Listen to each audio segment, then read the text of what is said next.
കേവലം ഒരു വിശ്വാസം മാത്രമല്ല ഇസ്ലാം. ഞാൻ പറഞ്ഞു വരുന്നത്, വ്യഭിചാരോ നിർത്താൻ പറ്റില്ലേ?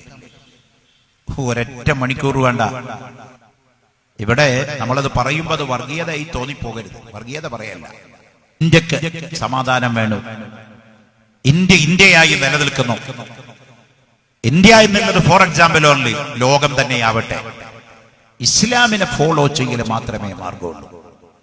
ബോംബെയില് ഓടിക്കൊണ്ടിരിക്കുന്ന ബസ്സിൽ 4 ആള് കൂടിയിട്ട് ഒരു പാവപ്പെട്ട പെണ്ണിനെ ബലാത്സംഗം ചെയ്ത് അവളുടെ ജനനേന്ദ്രിയത്തിന്റെ ഉള്ളിലൂടെ ആന്തരികാവയവം പുറത്തു ചാടി അവസാനം സിംഗപ്പൂരിൽ വെച്ച് ദാരുണ മരണത്തിന് വിധേയമായ ബോംബെ എന്ന് പറയുന്ന രാജ്യത്തെ ഞെട്ടിപ്പിച്ച ആ പെൺകുട്ടിയുടെ മരണം നമുക്കൊക്കെ അറിയാം. പ്രിയപ്പെട്ടവരെ, ആ പെൺകുട്ടി ദാരുണമായി കൊല ചെയ്യപ്പെട്ടപ്പോ ഈ നാട്ടിലെ വലിയ ചാനലുകാരനായ ഏഷ്യാനെറ്റുകാരൻ സുരേഷ് ഗോപി എന്ന് പറയുന്ന ഒരു സിനിമാ നടനെ ഫോണിൽ വിളിച്ചു, ലൈവായി ചാനലിൽ നിന്ന് വിളിച്ചു ചോദിച്ചു, സാർ, ഇമാതിരി ബലാത്സംഗങ്ങൾ തടയാൻ, ഇമാതിരി കൊലപാതകങ്ങൾ ഇല്ലാതെയാവാൻ സാറിന് എന്താണ് ഒരു സജഷൻ, നിർദ്ദേശം പറയാനുള്ളത്?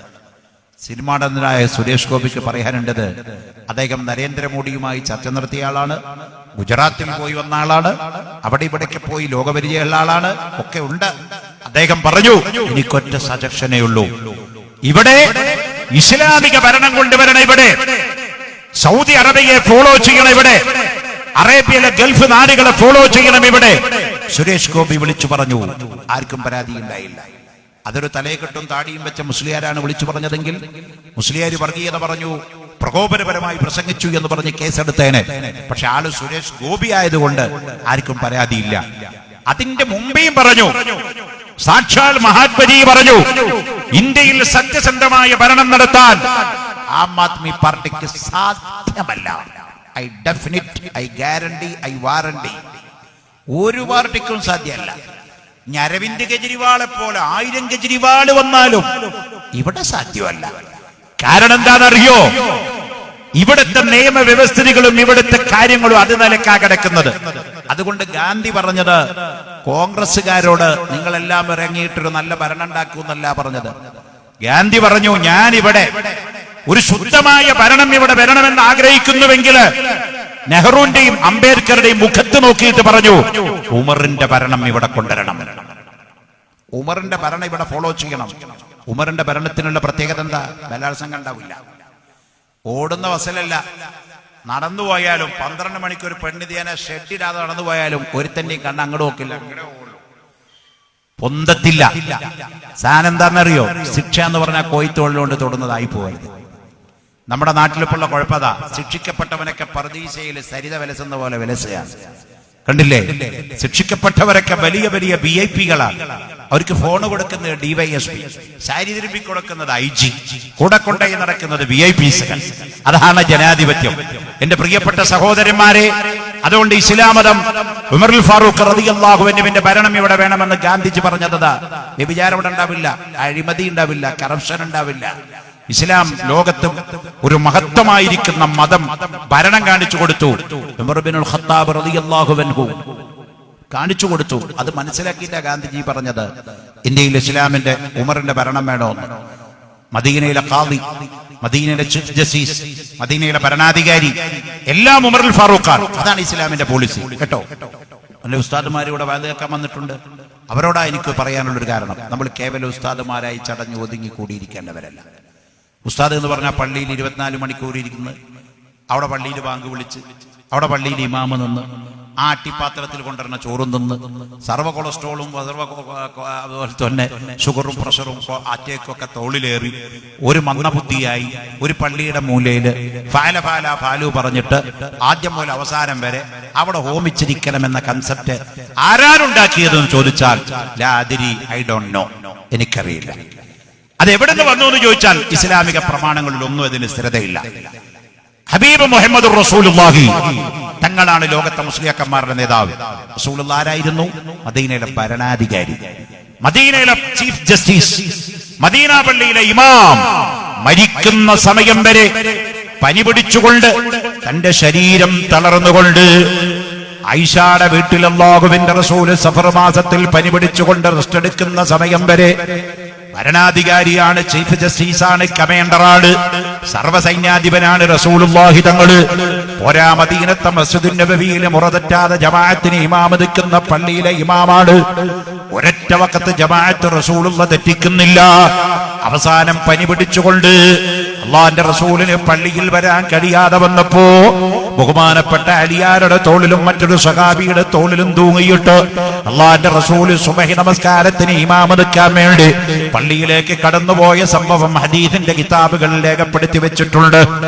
മദീനയിലെ പള്ളിയിലെ ഇമാമായിരിക്കുമ്പോൾ തന്നെ, മദീനയിലെ പള്ളിയിലെ മുദർരിസായിരിക്കുമ്പോൾ തന്നെ, മദീനയിലെ ചീഫ് ജസ്റ്റിസ് ആയിരിക്കുന്നു, മദീനയിലെ രാജാവായിരിക്കുന്നു. യുദ്ധം വരുമ്പോ സർവ്വസൈന്യാധിപനാണ്. പടക്കലത്തിൽ മാറി നിൽക്കുന്ന നേതാവല്ല റസൂലുള്ളാഹി തങ്ങള്.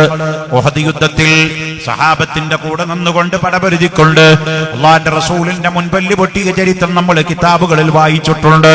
അള്ളാന്റെ റസൂലിന്റെ ചെരിവിരല് കൊത്തി എരിഞ്ഞു പോയ സംഭവമുണ്ട്. അള്ളാന്റെ റസൂൽ എപ്പോഴാണ് പറഞ്ഞു പോയത്? ഹൽ അൻതി ഇല്ലാ ഇസ്ബഉൻ ദമീതി വഫീ സബീലില്ലാഹി മാലാഖീതി. ചെറുവിരലിൽ നിന്ന് രക്തം വാർന്നൊഴുകി റസൂലുള്ളാന്റെ ഉഹദിൽ വെച്ചുകൊണ്ട് പടക്കളത്തിൽ 1-ാം നമ്പർ പടയോദ്ധാവാണ് റസൂലുള്ളാഹ്. ജുഡീഷ്യറിയിലെ ചീഫ് ജസ്റ്റിസ് ആണ് റസൂലുള്ളാഹ്. ഭരണക്കസേരയിലിരിക്കുമ്പോ രാജാവാണ് റസൂലുള്ളാഹി. പള്ളിയിൽ വരുമ്പോ ഇമാമാണ് റസൂലുള്ളാഹി. വെള്ളിയാഴ്ച പള്ളിയിലെ ഖത്തീബാണ് മുഹമ്മദുർ റസൂലുള്ളാഹി. ഏത് കാറ്റഗറിയിൽ റസൂലുള്ളാഹിനെ വെച്ചാലും എല്ലാത്തിലും ഒന്നാമൻ റസൂലുള്ളാഹിയാണ്. അതാണ് അൽ ഉലമാഉ വറസത്തുൽ അംബിയാ. അംബിയാക്കളുടെ അനന്തരാവകാശികളാകുന്ന പണ്ഡിതന്മാർ. ഈ മാതൃകയാണ് ഫോളോ ചെയ്യേണ്ടത്. നമ്മൾ പണ്ഡിതന്മാരായിരിക്കുമ്പോൾ നമ്മൾക്ക് വക്കീലന്മാരാവാം. നമ്മൾ പണ്ഡിതന്മാരായിരിക്കുമ്പോൾ നമുക്ക് കോടതിയിലെ ജഡ്ജിമാരാവാം. നമ്മൾ പണ്ഡിതന്മാരായിരിക്കുമ്പോൾ പാർലമെന്റിലെ MP ആവാം. നമ്മൾ പണ്ഡിതന്മാരായിരിക്കുമ്പോൾ നിയമസഭയിലെ MLA-മാരാവാം. നമ്മൾ പണ്ഡിതന്മാരായിരിക്കുമ്പോൾ സയന്റിസ്റ്റ് ആവാം. നമ്മൾ പണ്ഡിതന്മാരായിരിക്കുമ്പോൾ ഉദ്യോഗസ്ഥന്മാരാവാം. ഉമർ ഇബ്നുൽ ഖത്താബ് റളിയല്ലാഹു അൻഹു പ്രാക്ടിക്കലായി ലോകത്തങ്ങട് കാണിച്ചു കൊടുത്തു. മദീന പള്ളിയിലെ ചീഫ് ഇമാം ഉമർ റളിയല്ലാഹു അൻഹു, കോടതിയിലെ ചീഫ് ജസ്റ്റിസ് ഉമർ റളിയല്ലാഹു അൻഹു, പള്ളിയിലെ ഖത്തീബ് ഉമറുൽ ഫാറൂഖ്, യുദ്ധക്കളത്തിലെ നേതാവ് ഉമറുൽ ഫാറൂഖ്, അതുപോലെ തന്നെ CID ഡിപ്പാർട്ട്മെന്റിന്റെ തലവൻ ഉമറുൽ ഫാറൂഖ്, എല്ലാ ഉമർ റളിയല്ലാഹു അൻഹു ഒരിക്കൽ മദീനത്തെ പള്ളിയില്, മദീനത്തെ കോടതിയില് കേസ് കേട്ടുകൊണ്ടിരിക്കുക അമീറുൽ മോമിനീൻ 2ാം ഖലീഫ. അപ്പോഴാണ് ഒരു പെണ്ണ് അപ്രതീക്ഷിതമായി സദസ്സിലേക്ക്, ഉമറുൽ ഫാറൂഖിന്റെ മജ്ലിസിലേക്ക് ഒരു പെണ്ണ് കയറി വന്നു. ഒക്കത്തൊരു കുട്ടി ഇരിക്കുന്നുണ്ട്. ആ പെണ്ണ് വന്നിട്ട് പറഞ്ഞു, അമീറുൽ മോമിനീൻ, എനിക്കൊരു സങ്കടം പറയാനുണ്ട്. ഉമറുൽ ഫാറൂഖ് റളിയല്ലാഹു അൻഹു പറഞ്ഞു, പറയാ, എന്താ നിന്റെ സങ്കടം? ആ പെണ്ണ് പറഞ്ഞപ്പോ ഉമറുൽ ഫാറൂഖ് റളിയല്ലാഹു അൻഹു പറഞ്ഞു, പറ നിന്റെ സങ്കടം. പെണ്ണ് പറഞ്ഞു, അമീറുൽ മോമിനീൻ, എന്റെ ഈ ഒക്കിലിരിക്കുന്ന കുട്ടിയുണ്ടല്ലോ, കുഞ്ഞ്, ഈ കുഞ്ഞ് നിങ്ങളുടെ മകന്റെ കുട്ടിയാണ്, അതായത് നിങ്ങളുടെ പേരക്കുട്ടിയാണ്. ഉമർ റളിയല്ലാഹു അൻഹു അത്ഭുതപ്പെട്ടു.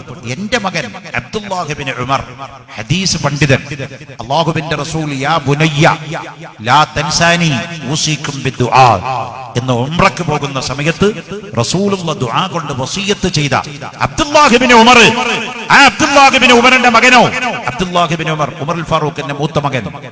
ഉമറുൽ ഫാറൂഖ് ചോദിച്ചു, പെണ്ണെ, എന്റെ മകന്റെ കുട്ടിയോ? അതെ, നിങ്ങളുടെ മകന്റെ കുട്ടി വ്യഭിചരിച്ച്, എന്നെ നിങ്ങളുടെ മകൻ വ്യഭിചരിച്ചിട്ട് അതിലുണ്ടായ കുട്ടിയാണ് ഈ കുട്ടി. ഉമറുൽ ഫാറൂഖ് ചോദിച്ചു, ഏത് മകൻ? അബ്ദുല്ലാഹി ഇബ്നു ഉമർ ആണോ? അല്ല, ഇന്നാലിന്റെ മകൻ, പേരങ്ങ് പറഞ്ഞു. ഉമറുൽ ഫാറൂഖ് ഉടനെ തന്നെ വായ അടക്കല്ല ചെയ്തത്, സഹാബത്തിനോട് പറയാ, അവളെ പുറകു വശത്തിൽ വിളിച്ചുകൊണ്ടിട്ട് എന്തെങ്കിലും ചില്ലറ കൊടുത്ത് വേഗം ഒഴിവാക്കി, പുലിവാലി പോട്ടെ എന്നല്ല പറയണത്. ആരെവിടെ? പട്ടാളക്കാരോട് വരാൻ പറഞ്ഞു. തന്റെ ആരോപണ വിധേയനായി ആ മകനെ കൊണ്ടുവരാൻ പറഞ്ഞു കോടതിയിൽ. ഉമറുൽ ഫാറൂഖിന്റെ മകൻ വീട്ടിൽ ചെന്നപ്പോ ഭക്ഷണം കഴിക്കുക. പട്ടാളക്കാർ പറഞ്ഞു, ഖലീഫ വിളിക്കുന്നുണ്ട്. ഭക്ഷണപാത്രത്തിൽ നിന്ന് കൈകരി നീച്ചു. ഉമറുൽ ഫാറൂഖ് വാപ്പാടെ മുമ്പിൽ വന്നു. വാപ്പ, എന്താ? ആ നിൽക്കുന്ന പെണ്ണിനെ നീ അറിയോ? അറിയും. ആ കുട്ടിയെ അറിയോ? അറിയും. ഏതാ കുട്ടി? എന്റെ കുട്ടിയാ. ഏതാ പെണ്ണ്? ഞാൻ വ്യഭിചരിക്കപ്പെട്ട പെണ്ണാണ്. ഉമർ റളിയല്ലാഹു അൻഹു പറഞ്ഞു, അവിവാഹിതൻ വ്യഭിചരിച്ചാൽ അതിനുള്ള ശിക്ഷ എന്താ ഇസ്ലാമില്? 100 അടി. പിന്നെ നാട് കടത്തും ചെയ്യും. അത് നടപ്പാക്കാൻ പറഞ്ഞു. വിവാഹം കഴിച്ചവൻ വ്യഭിചരിച്ചാലോ എറിഞ്ഞങ്ങ് കൊല്ലണം. അപ്പോഴാണ് നമുക്ക് ചോദ്യം വരുന്നത്, അങ്ങനെ കണ്ട ആൾക്കാരൊക്കെ എറിഞ്ഞു കൊല്ലുകയാണെങ്കിൽ ഇപ്പോ വ്യഭിചരിക്കുന്നവരെ മുഴുവൻ എറിഞ്ഞു കൊന്നാൽ പിന്നെ നാട്ടില് എല്ലാരും കൊല്ലേണ്ടി വരും, ആരും ഉണ്ടാവില്ല നല്ലൊരു എന്നൊരു ചോദ്യം. ആ ചോദ്യമേ അപ്രസക്തമാണ്. കാരണം ഒരാളെ കൊല്ലേണ്ടി വരുള്ളൂ, മാക്സിമം ഒരാളെ. ശരിക്കും നമ്മുടെ നാട്ടിൽ പരസ്യമായിട്ട് വിചാരണ ചെയ്ത് കോടതി കൊല്ലേണ്ടത് പരസ്യ ശിക്ഷ നടപ്പാക്കണമെന്നാണ് എന്റെ അഭിപ്രായം. ഇപ്പോ പാകിസ്ഥാനിൽ നിന്ന് ഇവിടെ നുഴഞ്ഞു കയറി വന്ന ബോംബെ താജ് ഹോട്ടലിൽ 160 മനുഷ്യന്മാരുടെ ജീവഹാനി നടത്തിയ 10 ഭീകരന്മാരിൽ ഒരാളെന്ന് പറയപ്പെടുന്ന പാകിസ്ഥാനിയായിരുന്ന മുഹമ്മദ് അൽ കസബിനെ ഇന്ത്യയിലെ ജയിലിൽ രഹസ്യമായി തൂക്കിക്കൊന്നു. ആരെയും കാണിച്ചില്ല. എന്തിനാണത്? അത് ലൈവായി കാണിച്ചു കൊടുക്കൂ നിങ്ങൾ. ഇന്ത്യയിലെ പാർലമെന്റ് മന്ദിരത്തെ ആക്രമിക്കപ്പെട്ടു എന്ന് പറയപ്പെടുന്ന മുഹമ്മദ് അഫ്സൽ ഗുരുവിനെ രഹസ്യമായി കൊണ്ടുപോയിട്ടാണ് ജയിലിന്റെ അകത്ത് തൂക്കിക്കൊന്നത്. എന്തിനാണത്? പരസ്യമായി കൊല്ലൂ നിങ്ങള്. അങ്ങനെ കൊല്ലുമ്പോ ഖുർആൻ പറഞ്ഞു, വലക്കും ഫിൽ ഖിസാസി ഹയാത്തുൻ യാ ഉലിൽ അൽബാബ്. കൊന്നവനെ കൊല്ലുന്നതില്, കട്ടവന്റെ കൈമുറിക്കുന്നവര്, കൊന്നവനെ കൊല്ലുന്നതില് ജനങ്ങളെ നിങ്ങൾക്ക് മറ്റുള്ളവർക്ക് ജീവനുണ്ട്, ജീവിതമുണ്ട്. ഒരാളെ കൊന്നവനെ കൊല്ലുന്നത് കാണുമ്പോ പിന്നെ മറ്റുള്ളവരെ ആരും കൊല്ലാൻ പോകില്ല. അതുകൊണ്ട് ശിക്ഷകളൊക്കെ പരസ്യമായി നടപ്പാക്കണം എന്നാണ് ഇസ്ലാമിന്റെ പോളിസി. ഉമർ റളിയല്ലാഹു അൻഹു പറഞ്ഞു, പിടിച്ചു കെട്ടുക മദീന പള്ളിയുടെ തൂണിന്റെ മുകളില്. സഹാബത്ത് കൊണ്ടുപോയി കൈ പിടിച്ചു കെട്ടി. ഒരു പട്ടാളക്കാരന്റെ കയ്യിൽ ഒരു ചാട്ടവാറ് കൊടുത്തു, അടിക്കുക ഉമറിന്റെ മകന്റെ പുറത്ത്. അടി അങ്ങ് തുടർന്നു.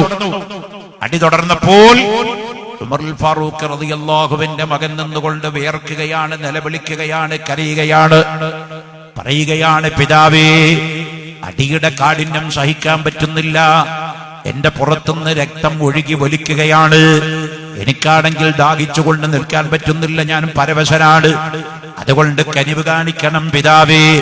അടിയൊന്ന് നിർത്തിയിട്ട് ഇടയ്ക്കിടയ്ക്ക് വെള്ളം തന്നൊന്ന് റെസ്റ്റ് എടുത്തിട്ട് ഞാൻ അടിക്കാൻ തയ്യാറാണ്, അടികൊണ്ടോളാം. അതുകൊണ്ട് എന്റെ അടിയൊന്ന് നിർത്തി എനിക്കിടയ്ക്കിടയ്ക്ക് വെള്ളം തരണം, ഒരു ചെറിയ എക്സ്ക്യൂസ് എനിക്ക് തന്നൂടെ എന്ന് മകൻ ബാപ്പാട് വിളിച്ചുകൊണ്ട് ചോദിക്കുകയാണ്.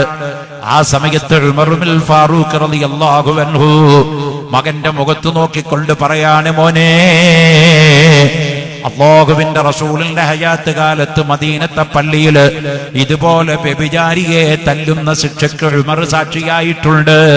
പക്ഷേ നീ ആവശ്യപ്പെടുന്ന പോലെ റസൂലുള്ളാഹിനോട് ആ വ്യഭിചാരി ആവശ്യപ്പെട്ടില്ല. റസൂലുള്ള യാതൊരുവിധ കൺസിഡറേഷനും ചെയ്തു കൊടുത്തില്ല. അതുകൊണ്ട് നിനക്ക് പ്രത്യേകമായ ഒരു കാര്യം ഇവിടെയില്ല. അടിയങ്ങ് തുടരട്ടെ. ഉമർ ഇബ്നുൽ ഖത്താബ് റളിയല്ലാഹു അൻഹുവിന്റെ ആജ്ഞ വന്നുപോയി. അടികൊണ്ട് ബോധം കെട്ട് ഉമറിന്റെ മകൻ നിലത്തി വീഴുന്നത് വരെ അടി തുടർന്നു പോയി. പുറത്തുനിന്ന് തൊലിയുടെ പാടുകൾ പിടപെടാ എന്ന് ചാട്ടയുടെ മുകളിലൂടെ പൊഴുതിറങ്ങുന്നത് വരെ അടി തുടർന്നു പോയി. ഈ ഇസ്ലാമിന്റെ നിയമം ലോകത്ത് നടപ്പാക്കി കാണിച്ചു കൊടുത്തു ഉമറുൽ ഫാറൂഖ്.